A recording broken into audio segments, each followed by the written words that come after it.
15,000 CC engine వరకు engine open చేయకుండా USA and German technology నోస్ 2 మెషిన్ తో అన్ని వాహనాలు మరియు జనరేటర్స్ కార్బన్ క్లీనింగ్ అయితే చేసుకుంటారు. అది కూడా కార్ కైనా బైక్ కైనా ఏదైనా గానీ 30 నిమిషాల్లోనే చేస్తారనమాట.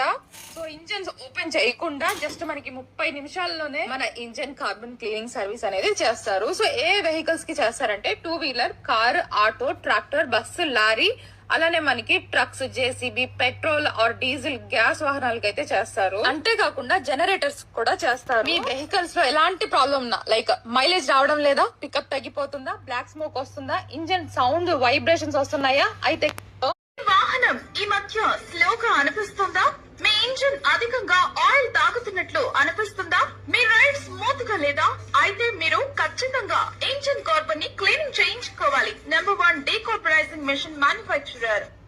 లేదా కార్ డ్రైవ్ చేసేటప్పుడు బ్లాక్ స్మోక్ కానీ లేదా ఇరిటేటింగ్ సౌండ్ వస్తుంటే మీరు మీ వెహికల్ కి ఖచ్చితంగా కార్బన్ క్లీనింగ్ చేయించుకోవాల్సిందే. లేదంటే బండి బోర్క్ వచ్చే ఛాన్స్ ఉంటుంది. జనరల్ గా బైక్ కి లేదా కార్ కి 35,000 కిలోమీటర్స్ డిస్టెన్స్ ట్రావెల్ చేశాక ఖచ్చితంగా హెవీ రన్నింగ్ వల్ల ఇంజిన్ కి కార్బన్ అయితే పెరిగిపోతుంది. అలా బ్లాక్ స్మోక్ రావడం, మైలేజ్ లేకపోవడం, స్మూత్ మూవ్మెంట్ లేకపోవడం జరుగుతుంది. ఈ కార్బన్ క్లీనింగ్ మిషన్ నుండి గ్యాస్ ఇంజిన్ పైప్ లైన్ లోకి వెళ్లి ఇంజిన్ లోనికి ఆ గ్యాస్ వెళ్ళాక కార్బన్ రస్ట్ ని అండ్ చెత్తని క్లీన్ అయిపోయేలా చేస్తుంది. ఇప్పుడు చూడండి, కార్బన్ క్లీనింగ్